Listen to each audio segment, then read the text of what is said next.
서로 보시면서 오늘도 인사하고 말씀을 나누면 좋겠습니다. 제 옆에 앉아주셔서 감사합니다. 그렇게 한번 인사하면 좋겠습니다.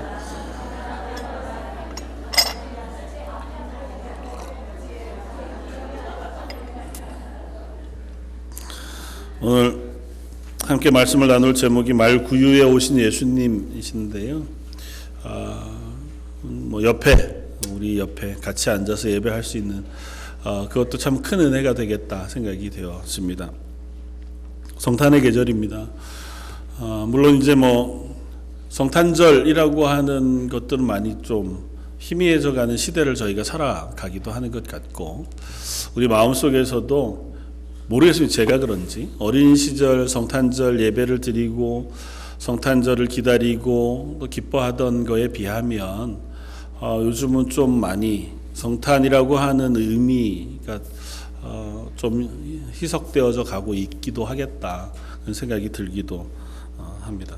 그럼에도 불구하고 다시 한번 우리를 위해서 하늘 보좌를 버리시고 오신 예수 그리스도의 그 놀라운 은혜들을 묵상할 수 있는 시간이었으면 좋겠다 생각이 되어지고, 특별히 빌립보서 2장 6절 이하에 말씀하신 것처럼 예수님께서 이 땅에 오신 것이 그냥 오신 것이 아니고 하나님의 본체이신 그 본체를 버리시고 종의 옷을 입으시고 종의 몸을 입으시고 이 땅에 오셨다고 고백하는 것처럼, 하나님이신 예수님께서 하늘의 영광 그리고 전능하심, 거룩하심, 그 놀라운 능력들을 다 버리시고 인간의 아주 약하고 제한 많은 육체, 그리고 그 중에서도 어린아이의 연약한 몸으로 이 땅에 오셨다고 하는 사실은 다른 것이 아니라 우리를 구원하시기 위한 하나님의 구원의 계획 가운데 그 구원을 완전하게 이루시기 위하여 그와 같은 모양으로 오셨다고 하는 사실을 성경 우리에게 설명해 줍니다.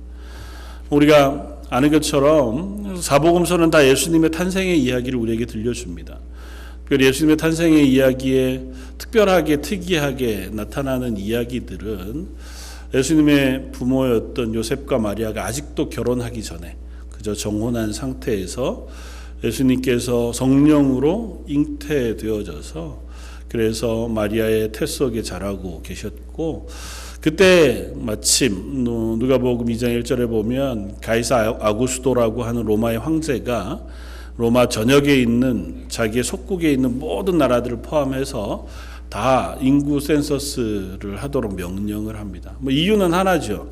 세금을 정확하게 더 많이 걷어내기 위해서 그 명령을 했고, 로마의 지배를 받던 이스라엘 역시 그 명령에 어쩔 수 없이 순응해서 모든 사람들이 자기의 고향, 특별히 이스라엘은 하나님께서 각 가정별로 땅을 나누어 주셨잖아요. 그러니까 요셉은 유다 지파였고 다윗의 후손이어서 그들 가족이 물려받은 땅, 하나님의 기업이 베들레헴에 있었으니까 그곳으로 가서 모든 사람들이 이제 남자가 얼마나 되는지 숫자를 징집과 세금을 위해서 신고하기 위해 갔습니다. 자기가 사는 땅에서 멀리 떨어진 나사렛에서 베들레헴까지는 100여 킬로가 훨씬 넘는 한 3, 40킬로 좀 되는 길을 이제 만삭인 아내와 함께 갑니다.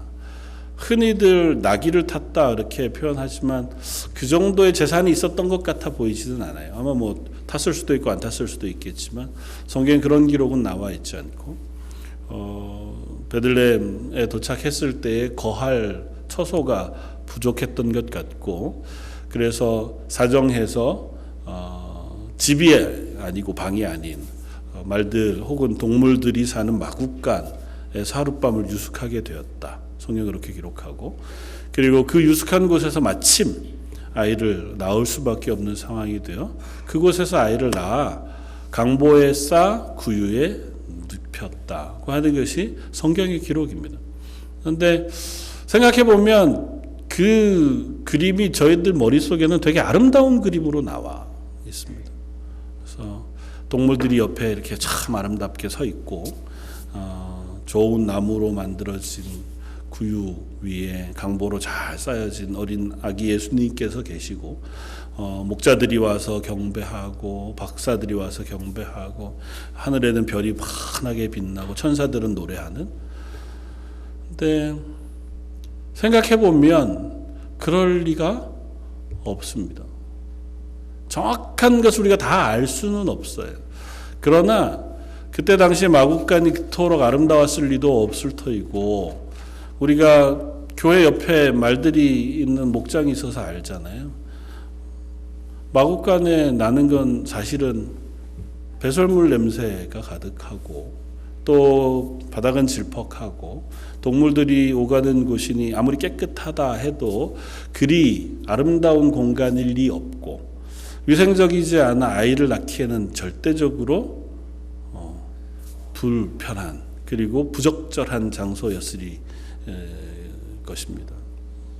산파가 있었거나 병원 의사가 있었던 것이 아니라 그저 아내와 남편 둘밖에 없었고, 아마 당시의 풍습으로 따른다면 요셉과 마리아의 나이가 아마 16살 정도쯤이었을 것이라고 보통은 이해해요. 왜냐하면 그때 당시에 결혼 적령기가 16살 정도쯤 되었거든요. 그러니까 많아도 20살이 별로 되지 않았을 만한 부모, 첫 아이, 엄격결에 얻은, 그리고 전혀 상상하지 못한 장소에서 아이를 낳는 그 상황은 아무리 생각해 보아도 아름답기보다는 참 불편하고 처절하고 당황스럽고 굉장히 누추할 수밖에 없었겠다. 강보에 싸서 아기를 구유에 누였지만 그 뒷수습이나 그 뒤처리들이 얼마나 깨끗했겠어요. 예수님께서 이 땅에 오셨을 첫날의 모습이 그러했습니다. 하나님이신 예수님께서 이 땅에 오셔서 처음 거하신 장소가 다른 것이 아니라 동물들이 먹이를 먹는 말구유였다는 것이요. 그럼에도 불구하고 우리의 기억 속에 혹은 우리의 상상 속에 그날은 아름다운 날입니다. 어린 시절 성탄이 즈음이 되어서 교회에서 보여주는 애니메이션 혹은 뭐 이런 것들을 보면 동물들은 얼마나 아름답게 노래하는지요. 그 가운데 나무로 아름답게 만들어진 구유가 있는데, 제 기억에 가장 선명하게 남아있던 그때 예화, 이 애니메이션은 그런 거였어요. 나무가 주인공이 되는 뭐 그런 이야기들을 들어보신 적 있죠. 나무들이 잘 커갑니다. 근데 자기는 그렇게 건강한 나무는 아니었던 거예요. 삐뚤삐뚤 크고. 근데 그때 당시에 마침 헤롯 대왕이 성전을 짓고 있던 때, 그러니까 큰 나무들, 잘 지어진 나무들은 베어서 성전 짓는 데 사용되어지는 게 멋지게 기둥이 되기도 하고, 그만 좀 못해도 큰 대궐 같은 집, 부잣집에 가서 석가래가 되기도 하고 기둥이 되기도 하고 아름다운 장식이 되기도 하는데, 자기는 거기에 쓸모가 없는 나무인 거죠. 그냥 어느 날 동네 사는 목자가 하나 와서 베어서 대충 가운데를 파가지고는 마구간에 놓고 말구유를 삼은 거죠. 그렇게 나는 아이고야 이것밖에 안 되나 보다 그러고 있는데, 어느 날 밤 젊은 부부가 오더니 그곳에 어린 아기를 낳고 하나님의 아들이신 예수 그리스도를 자기의 품속에 안겨주어 그로부터 목자들이 와 경배하고 박사들이 와 경배하고 그 구원자 되신 예수 그리스도를 자기 품에 품었던 것이 참 기쁘고 감사해, 하나님께 감사한다더라고 하는 이야기를 제가 본 것이 마음속에 되게 크게 남습니다. 그러면서 어떤 기억이 제 속에 늘 남냐 하면, 그 장면 참 아름답다. 한편으로는 낭만적이기까지 하다. 아름다운 집 혹은 대궐 잘 정리되어진 것이 아니라 그여 허스름한 그 지붕도 제대로 있지 아니한 말과 동물들이 사는 곳에, 그곳에 집으로 이렇게 해서 그게 되게 낭만적이 보였다는, 전혀 그럴 수 없는데 왜 그럴까요? 여러분들에겐 그날의 기억이 어떻습니까? 아름다운 기억으로 혹은 아름다운 모양으로 여러분들 마음속에 있습니까? 아니면 처절하고 참 답답하고 가슴 아프고 슬픈 기억이에요? 분명히 좋은 기억일걸요. 성탄절이니까요. 그날이 그렇게 기억될 수 있는 단 하나의 이유는 그날 오신 분이 예수님이시기 때문에 그래요. 그분이 만물의 주인이시자 온 세상을 다스리시는 하나님의 아들이시기에 그곳에 와 계신 그곳이 아름다운 장소가 돼요. 실제로는 아름답지 않죠. 실제로 뭐가 아름답겠어요? 누추하죠. 불편하고. 그럼에도 불구하고 그곳에 예수님이 계시기 때문에 그것은 아름다운 장소일 수 있습니다. 성경은 그 말씀을 우리에게 들려줘요. 하늘 보좌를 버리시고 이 땅에 오셔서 그 더럽고 추한 자리에 누이신 예수 그리스도의 모습을 보면서 목자들에게 천사들이 와 찬양하고 목자들이 와 경배하게 하면서 하늘엔 영광이요 땅에는 기뻐하심을 입은 사람들 중에 평화로다. 예수님이 오신 그것이 그와 같은 찬양의 이유가 되어진다고 말합니다. 이 말씀을 한번 저희 속에 되새겨보는 하루였으면 좋겠다 생각이 됩니다. 예수님이 오신 것은 분명히 누추했습니다. 그러나 예수님은 그 누추한 곳을 찾아오셨습니다. 어쩌면 저와 여러분들과 같이 하나님 앞에서 그리 쓸모있지 않은 것 같은 이 세상 가운데 남들과 비교해 괜찮지 않은 사람들, 멋지고 자란 나무들은 여기저기 쓸모있게 잘 쓰이지만 우리들은 그저 삐뚤삐뚤 겨우 살아내느라고 애쓰느라고 그 모양 그대로 있는 그 존재에 불과한 나무이지만 그 구유 그 자리에 찾아오셔서 예수님이 내 안에 오신 사건이 바로 성탄이라고. 우리가 괜찮아서 우리가 그럴듯해서 찾아오신 것이 아니고 말구유까지 찾아오셔서 그 죄악되고 누추한 자리 더러워진 인생까지 찾아오셔서 우리를 아름답게 하나님의 자녀로 변화시키시고 그것을 하나님이 계신 곳으로 만드신 것, 그것이 바로 성탄의 의미라고 하는 거죠. 그래서 말구유에 오신 건 당신이 겸손하여 당신이 그저 누추한 자리까지만 오신 것이 아니고 누추한 인생을 일부러 찾아오셨다는 거예요. 예수님 말씀하신 것처럼 나는 의인을 부르러 온 것이 아니라 죄인을 부르러 왔노라고 말씀하신 것처럼 예수님께서는 일부러 그 누추한 자리를 찾아 내려오신 겁니다.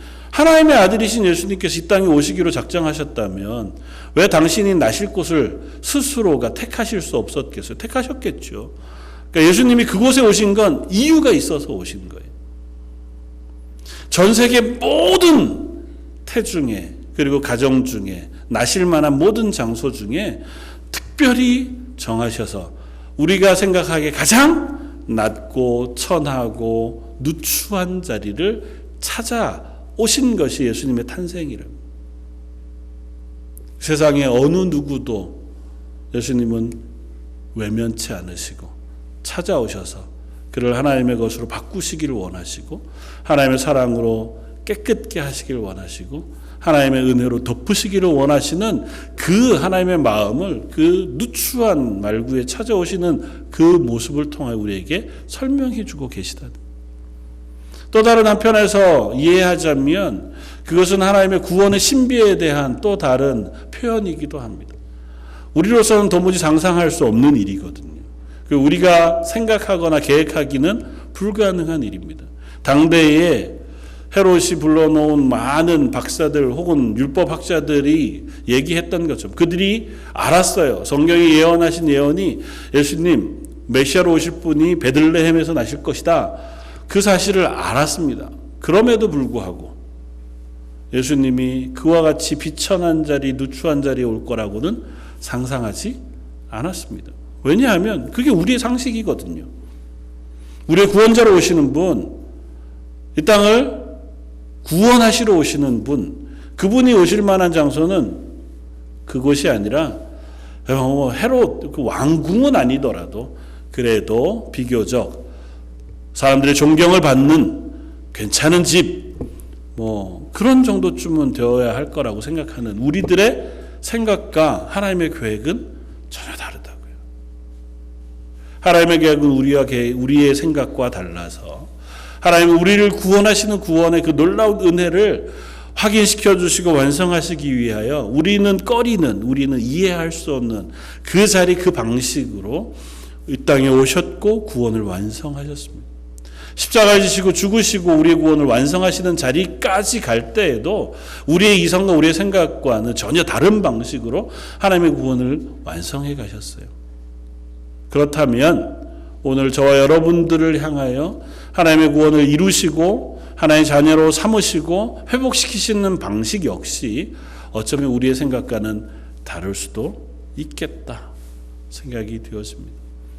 우리도 늘 그렇게 기도하잖아요. 하나님 왜? 하나님 뜻이 도대체 무엇입니까? 우리가 그렇게 아파하고 갈등하고 속상해하는 지점들을 계속해서 지나갑니다. 모든 것이 다 하나님의 뜻이고 하나님께서 그렇게 우리를 이끌어 가신다. 그렇게 얘기하기는 좀 어렵기는 하겠지만 그러나 분명한 것은 우리가 그 과정을 지나가는 와중에도 하나님은 우리의 삶을 주관하고 계시다 하는 겁니다. 하나님의 뜻은 우리가 생각하는 것과는 다르다 하는 거죠.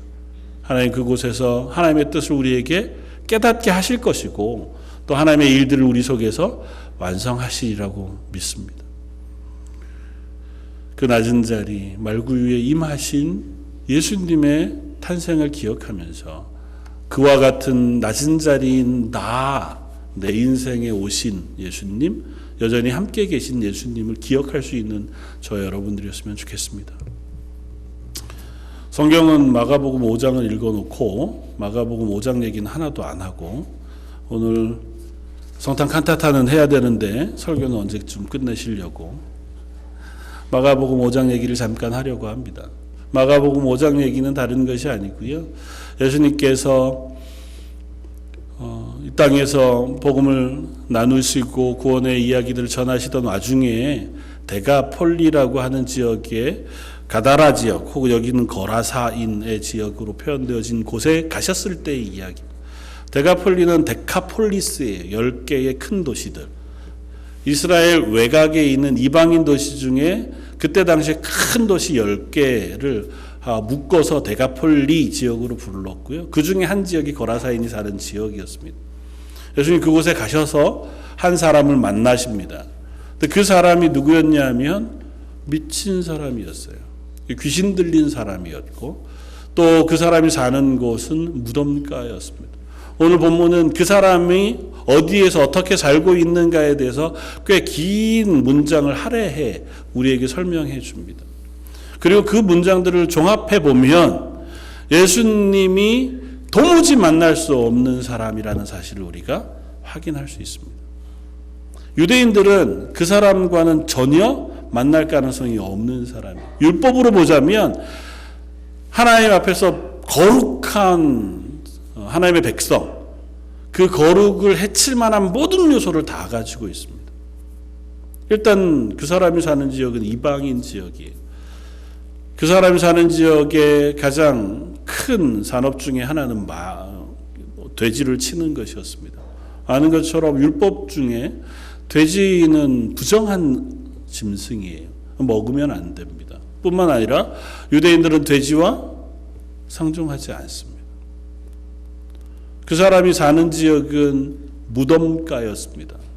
그것도 율법으로는 거룩을 해치는 가장 먼 곳입니다. 동물의 사체조차도 혹시 우연히 건들게 되면 그 사람이 거룩하지 못해요. 그래서 그것을 정결하게 하는 예식을 치른 후에야 하나님 앞에 나아설 수 있는 게 유대인의 예법입니다. 그러니까 무덤가에 산다는 것, 그건 한 단계 더 그런 거죠. 그런데다가 이 사람은 귀신 들린 사람입니다. 자기 스스로를 통제할 수 없을 만큼 그 사람은 자기의 인생 가운데 주인이 되지 못한 사람이에요.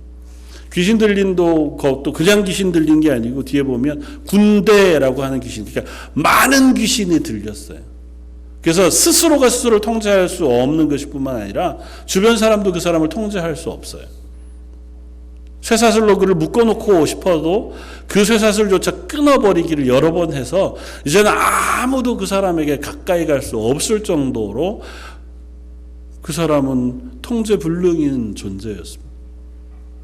하나님 앞에서 보았을 때에 하나님의 구원에서 가장 멀리 떨어져 있다고 생각되어지면 그렇다고 얘기할 만한, 부류에 속할 만한 사람이에요. 옷도 다 벗고 다니는 사람이었습니다. 사람들과 의사소통도 되지 않아요. 사람들에 의해서 어떤 것들을 제공받기도 어렵습니다. 심지어 자기 몸을 자학해요. 그러니까 언제 그 사람이 위협이 될지 또 스스로의 생명을 끊을지 알 수 없을 만큼 불가능한 통제 가운데 놓여 있는 사람이었습니다.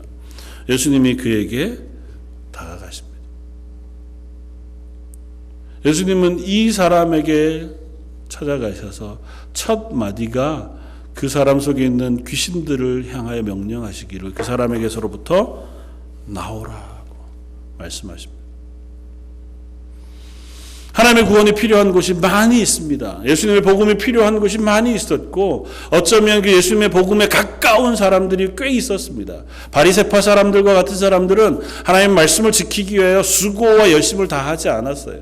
그 사람들의 삶은 하나님의 율법을 지키는 데 초점이 맞춰져 있었습니다. 메시아를 기다리기를 얼마나 열심히 기다렸는지요.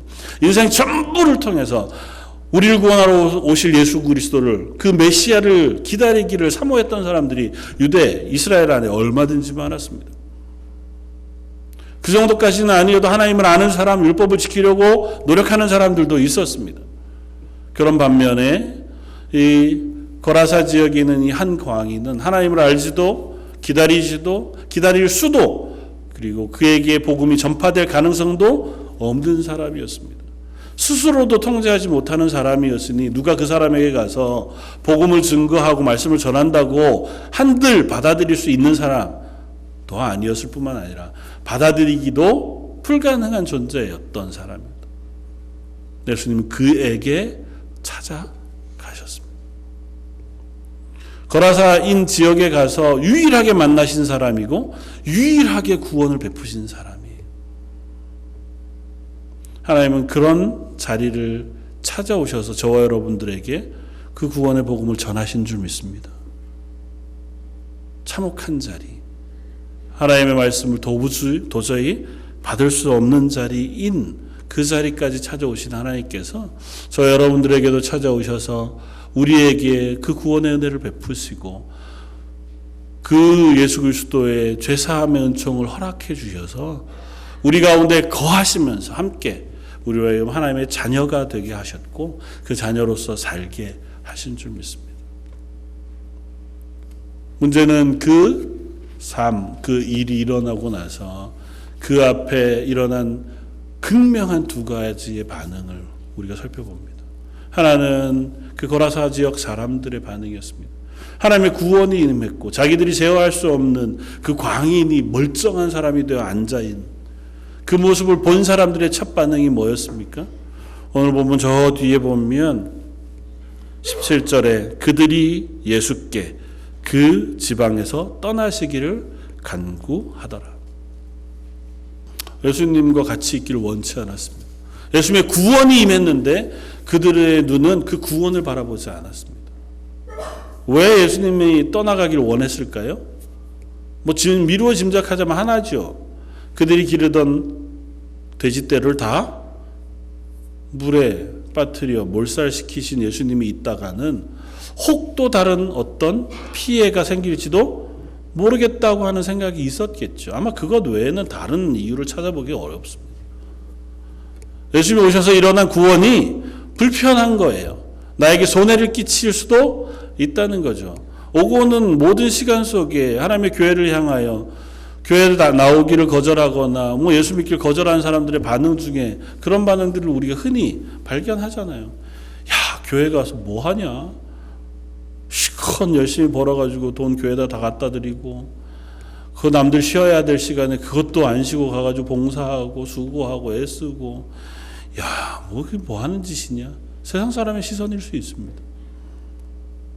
멀쩡한 공부 다 잘하고는 어느 날 아프리카로 가가지고 그 귀한 시간들을 다 허비하고 뭐 하는지 모르겠다. 세상의 시선일 수 있습니다. 하나님의 구원을 모르면 하나님의 구원의 그 놀라운 감격을 모르면 세상의 시선에서는 그건 그저 허비예요. 그러나 반대쪽 시선이 있습니다. 그 구원을 경험한 이 광인의 반응은 달랐습니다. 광인은 이렇게 예수님에게 말합니다. 18절 예수께서 배에 오르실 때에 귀신 들렸던 사람이 함께 있기를 간구했다. 나 예수님과 함께 있기를 원합니다. 이제는 내가 갈 곳은 다른 게 아니에요. 예수님과 같이 있는 게 유일한 나의 할 일이에요. 예수님 그에게 말씀하십니다. 함께 있는 것을 허락지 않으세요. 19절 허락지 아니하시고 그에게 이르시되 집으로 돌아가 주께서 내게 어떻게 큰 일을 행하사 너를 불쌍히 여기신 것을 내 가족에게 알리라. 예수님께서 그에게 말씀하십니다. 나와 함께 있는 것도 좋지만 그러나 그러지 말고 내 집으로 돌아가라.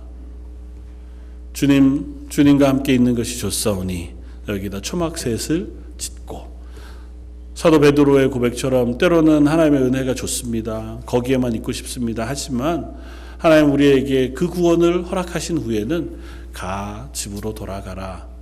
너의 일상으로 돌아가서 너의 삶의 자리에서 가장 가까운 가족에게 또 주변에 있는 이들에게 네가 받은 구원과 그 은혜들을 증거하는 삶을 살아라. 그것이 하나님의 명령인 줄 압니다.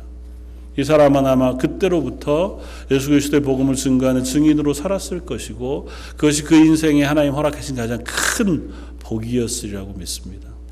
저 여러분들을 향하여 오신 예수님, 어쩌면 우리들의 인생이 하나님 보시기에 그만하지 못하다 할지라도 우리를 하나님의 자녀 삼으시고 그 구원을 허락하신 하나님께서 저희를 다시 너의 삶의 자리에서 하나님의 구원을 기뻐하는 사람으로 살라 하시는 명령을 하신 줄 믿습니다.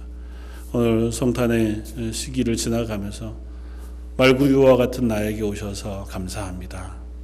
내 속에 오셔서 지금도 함께 계셔 주시는 줄 믿습니다. 내 속에 계신 그 하나님을 의지해서, 그 예수님을 의지해서 이 땅에 살아가는 매 순간 하나님의 복음의 증인 그리고 하나님을 기뻐하는 사람으로 살게 해주십시오. 기도하는 저 여러분들 되시기를 주님의 이름으로 축원을 드립니다. 다시 한번 기도하겠습니다.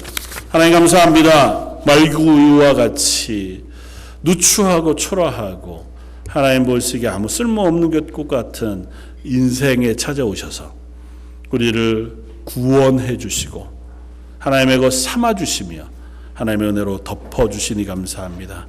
그렇게 하나님 부르신 부르심에 응답하여 하나님의 자녀가 되었사오니 여기 모여 예배하는 모든 성도들과 그들의 가정, 그들의 삶이 하나님의 기쁨이 되고 하나님의 영광이 되는 하나님의 사람들 다 되게 하여 주옵소서. 오늘 말씀 예수님 이름으로 기도드립니다. 아멘. 찬송가 123장을 함께 찬양하시겠습니다.